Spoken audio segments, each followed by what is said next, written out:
Today, with ringing our peace bowl, we affirm the collective hope for peace. We acknowledge that these lands that we love and our ancestral lands of the Yavapai people, the Wiccapayas, the Tolkapayas, the Quevcapayas, and the Yavapai. I'm really happy to see you guys here today. Thank you. Where are all your friends?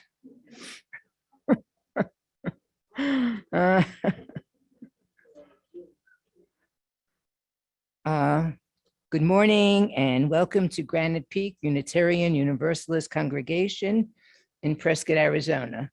I am Maria Batterman, your worship associate this morning. Hi, Zoomers. Good morning.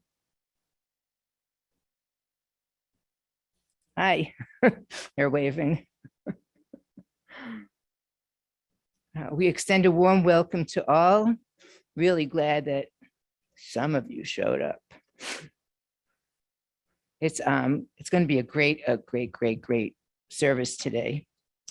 And I'm really honored to be here with Reverend Becky Gunn, who most of you may know. I'll tell you a little bit about Becky a little later on. And we are celebrating Rosh Hashanah on the Jewish calendar. It's the year 5783, which is the new year. Rosh Hashanah is the new year, followed by Yom Kippur, which is the Day of Atonement, which happens next week. I was raised in a traditional Jewish home, so for me, this is really important. As a matter of fact, this is my grandpa Jacob's tallit that he used to wear to shul when he davened. And I was very, very attached to him. May he rest. Now let me tell you a little bit about Reverend Becky Gunn. She's a retired UU minister from several congregations: Albany, New York, Boulder, Colorado, and Bangor, Maine. She's also involved in AAUW here in town, Ollie, and many local politics in Prescott. This is the mission statement of our congregation. We are a compassionate, spiritual community that celebrates diversity, nurtures the personal and spiritual growth of all ages, shares our gifts, promotes justice for all, and serves the world we live in. Please join us after the service for socializing. You could just actually yell across the room right now. Oh, hi, Mary, Lou.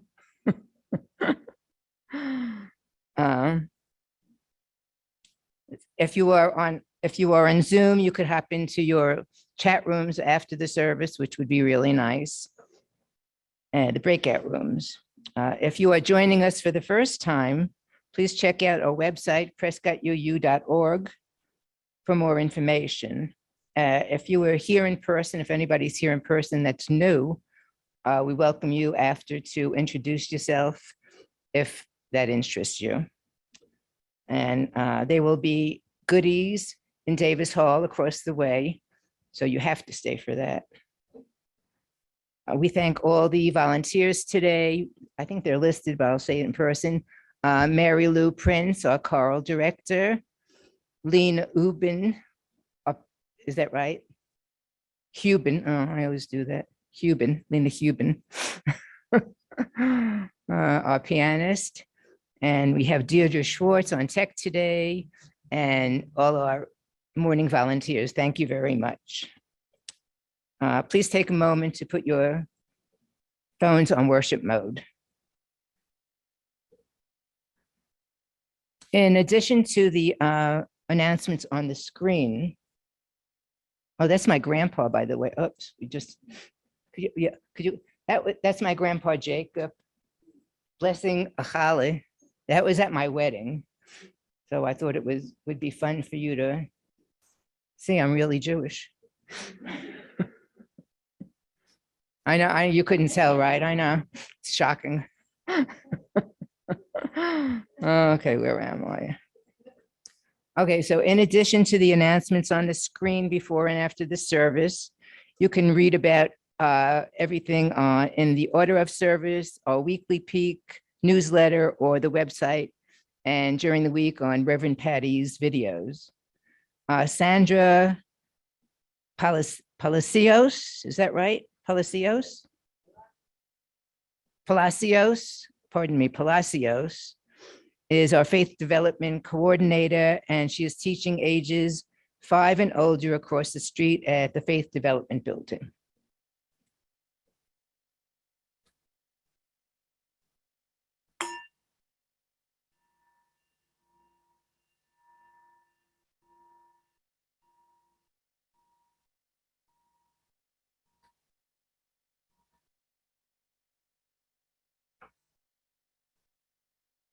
We begin our service in the Unitarian Universalist way, the tradition of lighting the chalice.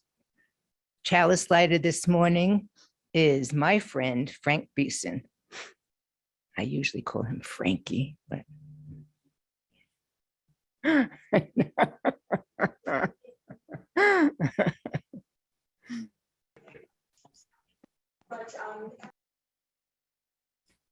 We light this chalice on the brink of a new year, letting go of what has been, open and hopeful for what may come, renewed, restored, ready to live life anew. May we move forward with intention. These words are from Lois Van Leer.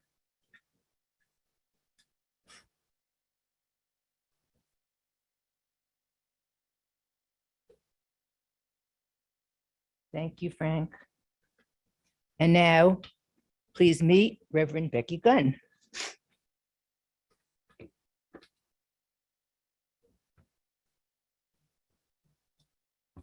Welcome all of you who are on Zoom. There's more out there than are here. Today, we're honoring the Jewish High Holy Days, the period of Rosh Hashanah through Yom Kippur. These are the most sacred of days for those of the Jewish faith. Throughout these days, individuals are called upon to consider how they have missed the mark and how they might consider repenting and beginning again. In many ways, these holy days are about how to heal or to mend, to love ourselves as well as others. Let us open our hearts to the wisdom of the Jewish faith. I would ask those who are here to stand in body and spirit as you are willing and sing our opening hymn, which is Shabbat Shalom.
Please join me in saying the words to our covenant. Love is the doctrine of this congregation. The quest for truth, its sacrament, and service is its prayer. To dwell together in peace, to seek knowledge in freedom, to serve others in community. Thus do we gather to get covenant together. Okay, and now Becky is going to do some special joys and sorrows.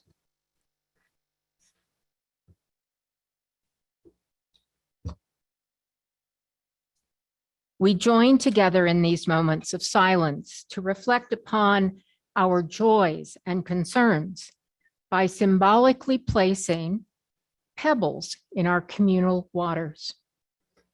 If you wish, please come forward. We've got vases on two sides, and place your heartfelt pebbles in this water in silence and in contemplation.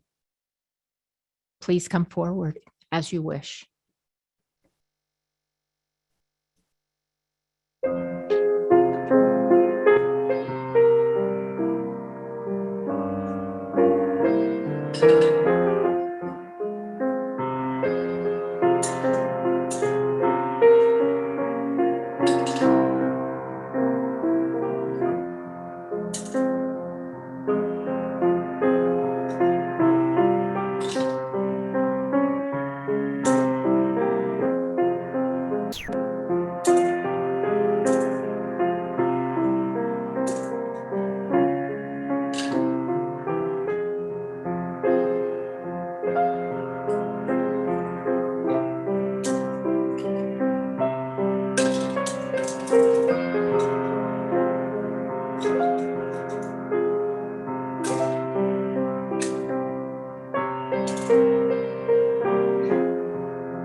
Thank you for sharing your joys and concerns in this beloved community. You did so with prayerful hearts and love. Please sing these words of comfort.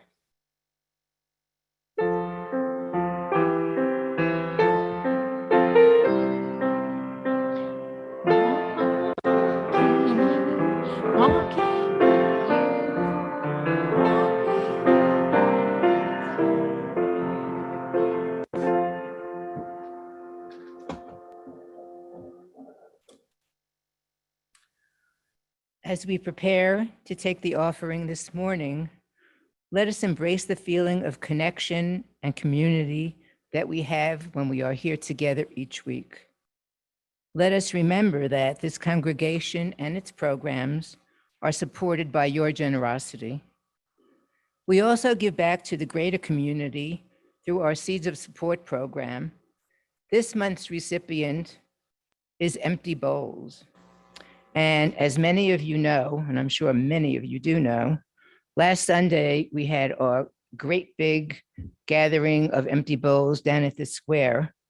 And from what I wasn't there personally, but from what I understand, it was a great, great, great, great success. And thank you to all the participants and to the leaders on the committee who made this possible. And I am told that we will reach at least $20,000 plus. So, yeah, definitely. And you could read more about them in your order of service if you don't know about them already. And if you want to give online, please check out or it's on the chat as well. You can go to the website and you could donate that way. And at this time, we will listen to some offertory music.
Thank you, Lena. That was absolutely beautiful. That piece is called Kol Nidra, and it's written by Max Bruch.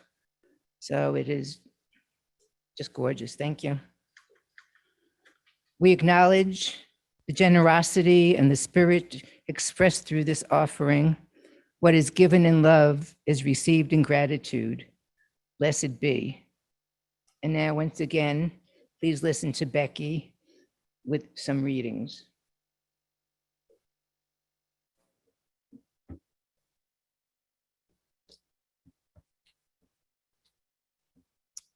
Please join with me in reflective silence with these words from the Reverend Mark Bellatini. Let's set it all down, you and me, the little and the large, the frustrations. Let us open our fists and drop them. The useless waiting, the obsession with what we cannot have, the focus on foolish things, the pinwheeling worry which wears us out, the fretting.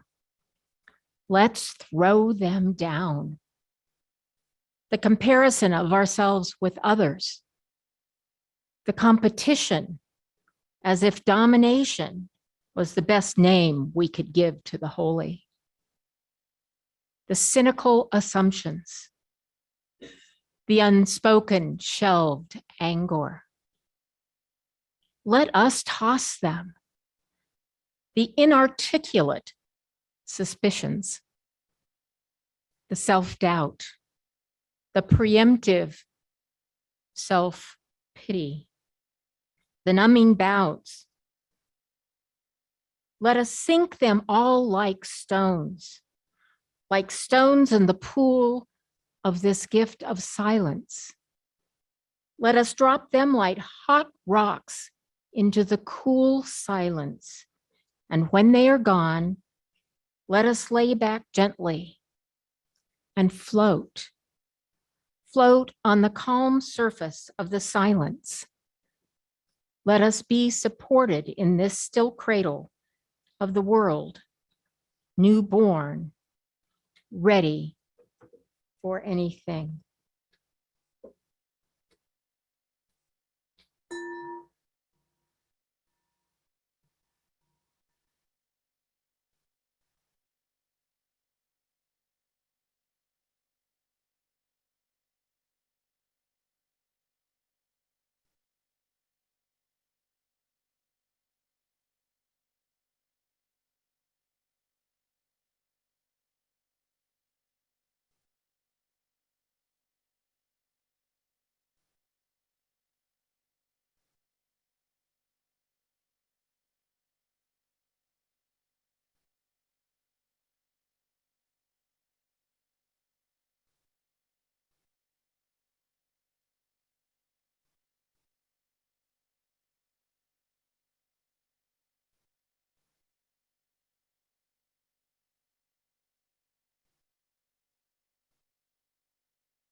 This evening, Rosh Hashanah begins.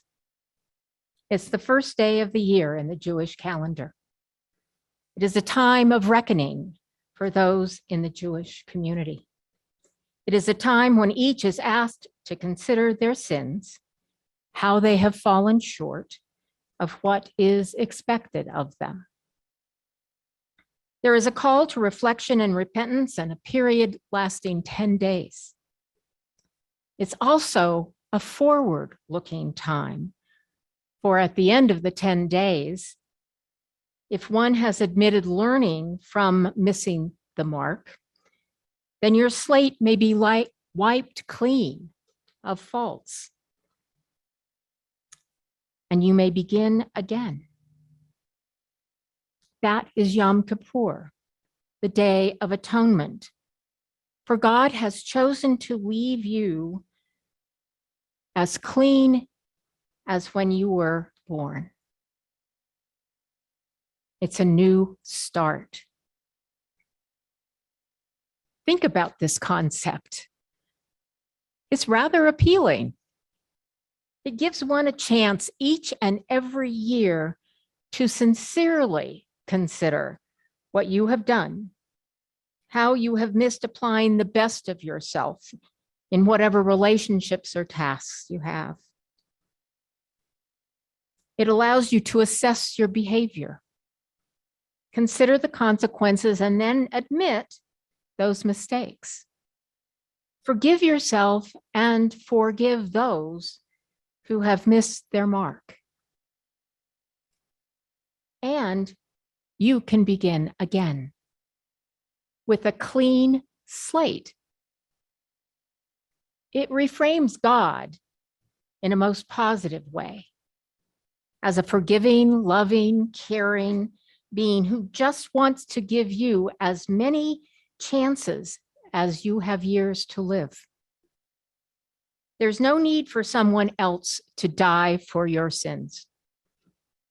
You are deemed to be quite capable of recognizing your own mistakes and going through the process necessary to rectify what you have done. For me, there are times when Unitarian Universalism lacks ritual. The period of Rosh Hashanah through Yom Kippur are the Jewish high holy days and are filled with ritual, with showmanship, with prayers, with eating special foods, with fasting, and with song and dance. Rosh Hashanah begins with the blowing of the shofar, a ram's horn, which represents a trumpet at the blast of a coronation of a king. How many of you have tried to blow a shofar? I'll tell you, it is hard. It is not easy to learn how to do that.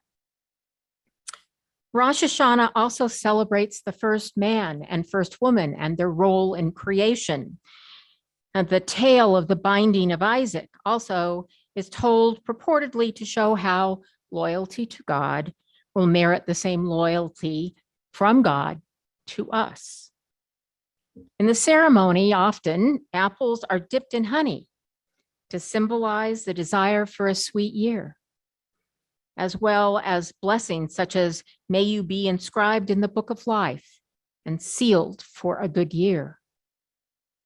If you are near a body of water, be it an ocean or a river or a pond, one prayer might say, and you shall cast their sins into the depths of the sea.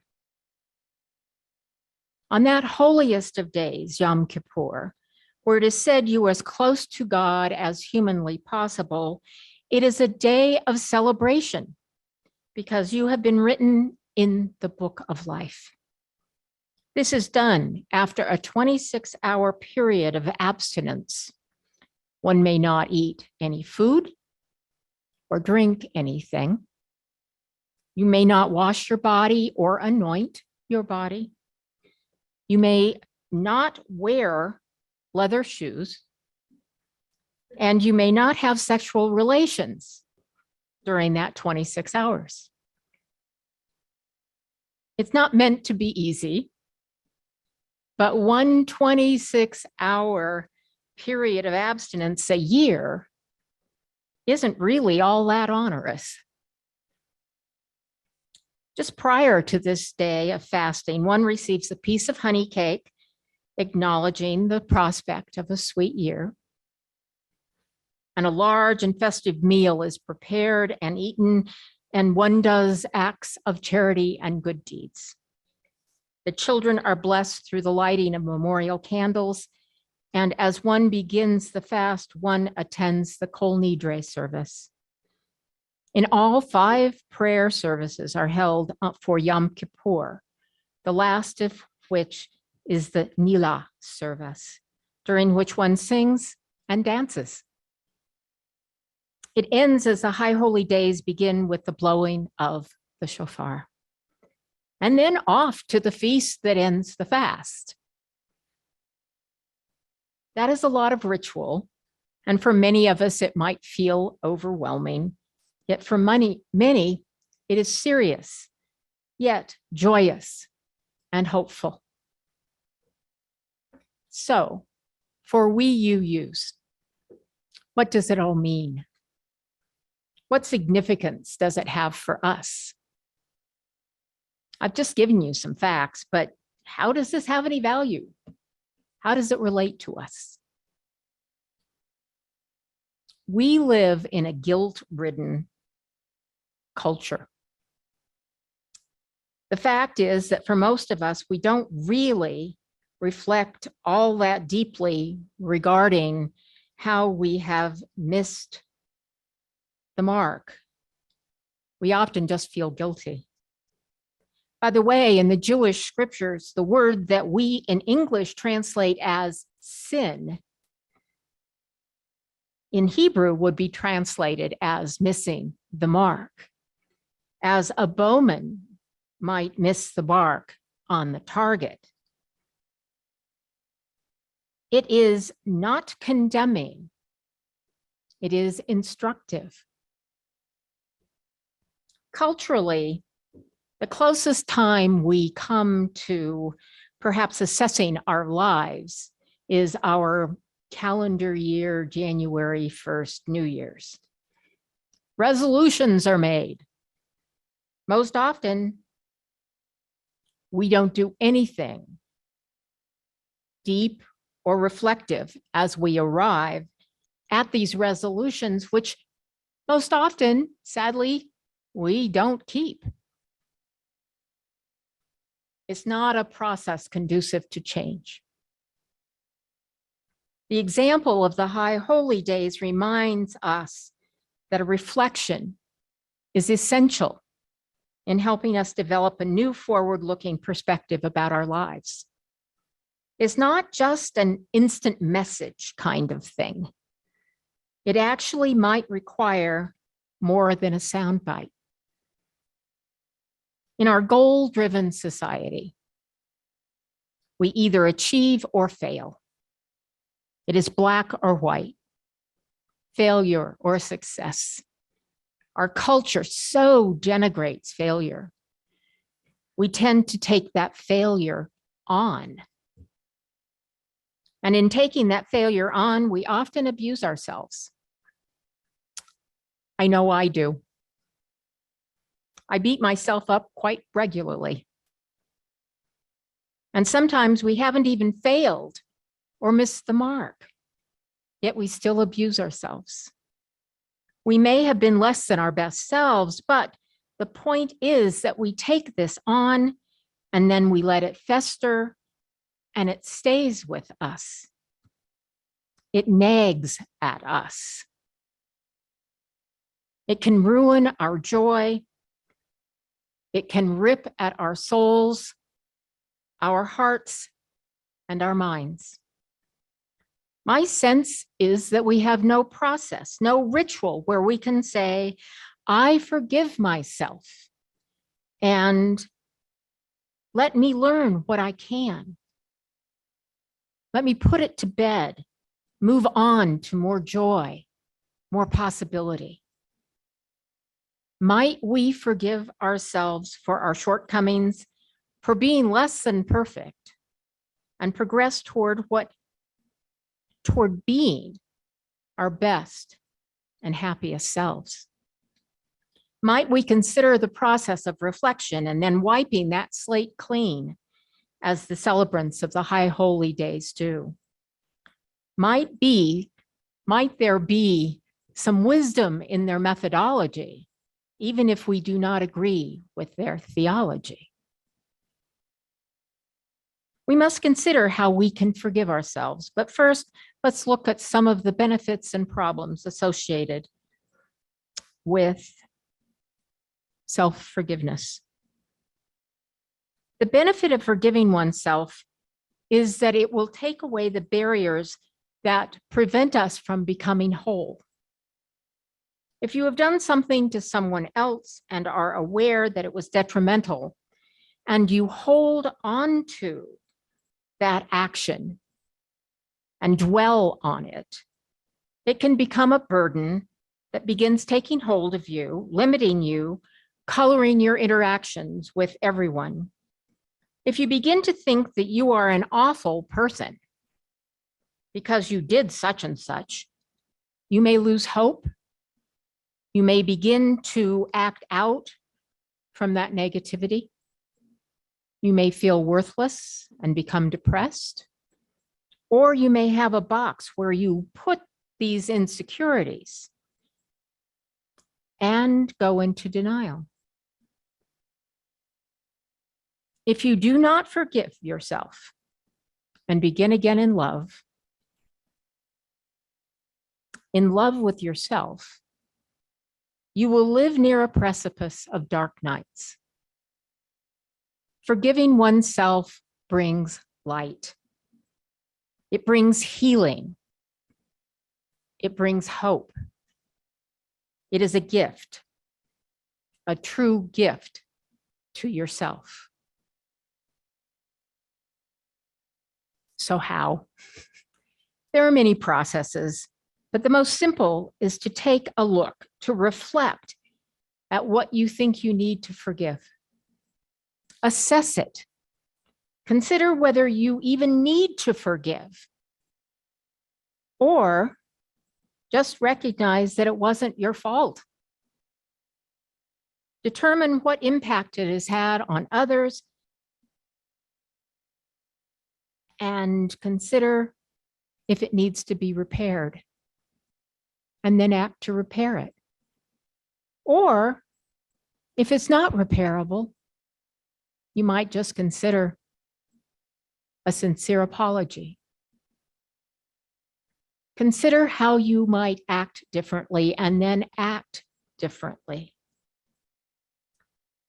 Most importantly, recognizing that holding on to the negative simply impedes progress, your progress to loving yourself, becoming whole. In this process, treat yourself with love, not blame. In this process, know that you are worthy of self-forgiveness. And if you cannot change it, let it go and move on. Live in the present, not the past. So often we hold on to self-perceived faults. How many of us may say, I'm lazy, when in fact you're not? You're simply not superhuman. How many of us might say, I'm awful because I left the dirty dishes in the sink all day? Now, this isn't very significant, but there are people who beat themselves up for such things, who would consider it a fault, a sin. Let it go. Consider your priorities. And, clean dishes in the sink every day may not be among those priorities. So it isn't something to forgive, it's time to move on. Forgiveness is a way of mending our souls, a way of moving forward after we have missed the mark.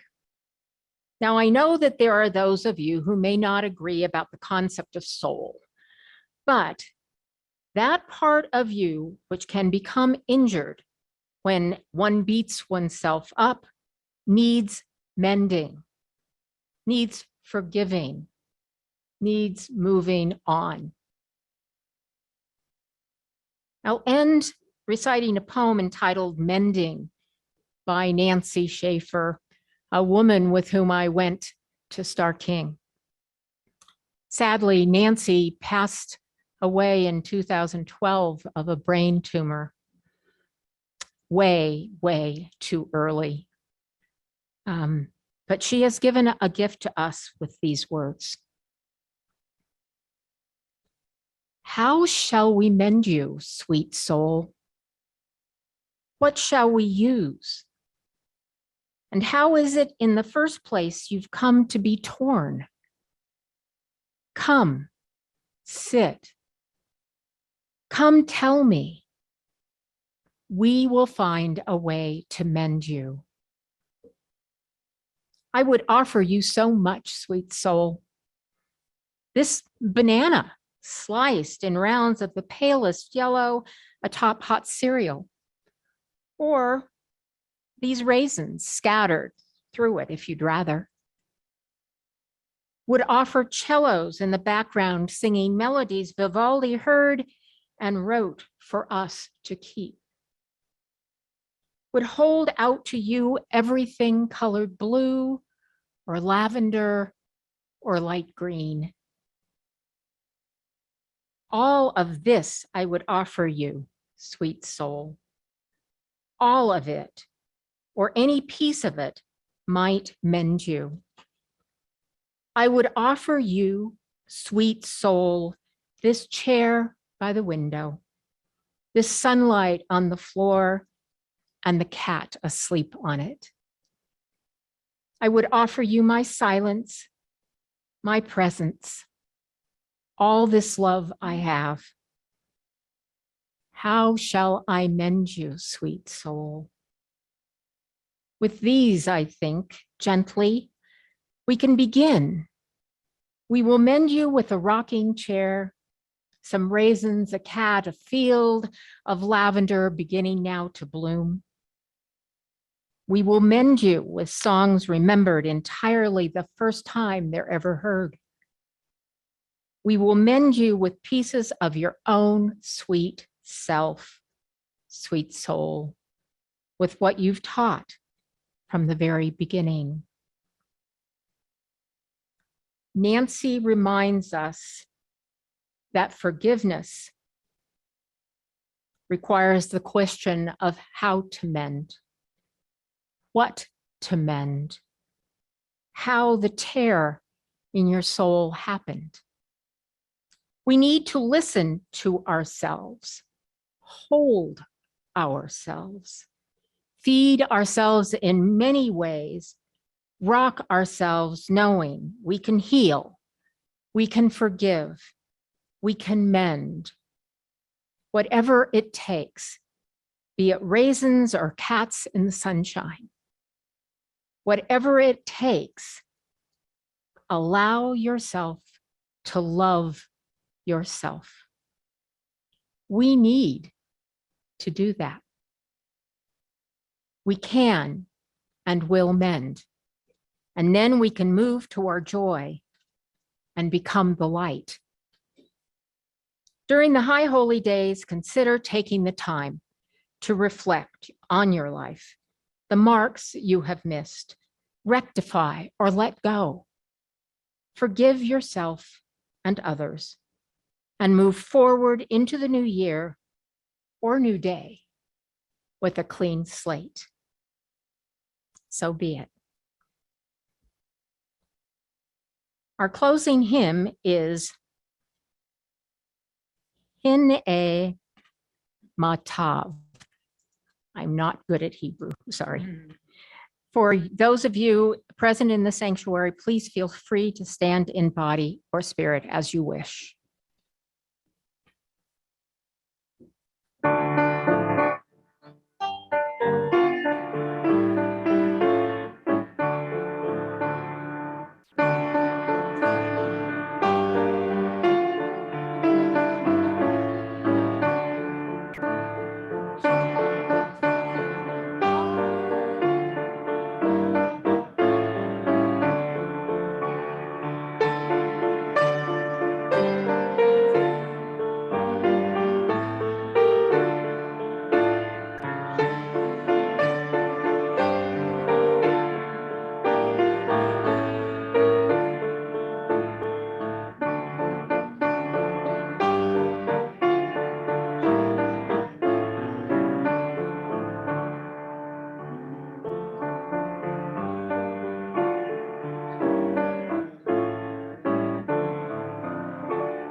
By the way, those words are in English in the hymnal if you wanted to find out what they meant. As words of benediction for our service today, I'm going to be reading the words of Rob Eller Isaacs. It's a responsive reading that is in the hymnal, and I see most of you don't have the hymnals. So what I'm going to ask you to do, I want this to be participatory. What I will do is I will read a line, and then I would like for you to respond. We forgive ourselves and each other. We begin again in love. So I'll say it again. We forgive ourselves and each other. We begin again in love. For remaining silent when a single voice would have made a difference, we forgive ourselves and each other. We begin again in love. For each time that our fears have made us rigid and inaccessible, we forgive ourselves and each other. We begin again in love. For each time that we have struck out in anger without just cause, we forgive each other and begin again in love. For each time that our greed has blinded us to the needs of others, we forgive ourselves and each other. We begin again in love. For the selfishness which sets us apart and alone, we forgive ourselves and each other. We begin again in love. For falling short of the admonitions of the Spirit, we forgive ourselves and each other. We begin again in love. For losing sight of our unity, we forgive ourselves and each other. We begin again in love. For those and for so many acts, both evident and subtle, which have fueled the illusions of separateness, we forgive ourselves and each other. We begin again in love. As we end this service, let us begin this new year, this new day in love. Blessed be.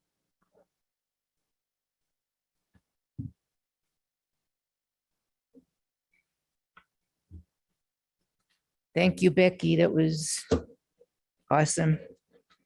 I've actually learned a lot from you, my non-Jewish friend. I really would like to again thank Becky, Reverend Becky Gunn. It's been really a pleasure to share the podium with you today. And I'm wishing everybody a happy, healthy new year. L'Shana Tova, what that means in Hebrew is Happy New Year. And now we will listen to some closing music by Lena, and it's called Let the River Run, New Jerusalem by Carly Simon. And after that, we will extinguish the chalice. So please enjoy the music right now.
Thank you, Lena. That was beautiful. And now it is time to extinguish our chalice. Where is my chalice extinguisher? He's on his way. I know I started something. I'll get killed for this one. You're gonna pay for it too. Oh, well. Have to feed you again, is that it? We extinguish this flame, but in light of truth, the warmth of community or the fire of commitment, these we carry in our hearts until we are together again. You can now greet your neighbor. Well, before we do that, is anybody here new for the first time that would like to stand up and introduce themselves? Anybody here for the second or third time that would like to? Well, anyhow, I thank you all for joining us today. It's been a very special service for me personally, as I said before, and I want to say to you in Yiddish, Geh gesundheit, which means go in good health. I pray that we all have a peaceful, healthy, joyous, I don't know, COVID-free year ahead of us, and just love each other. Thank you all for coming.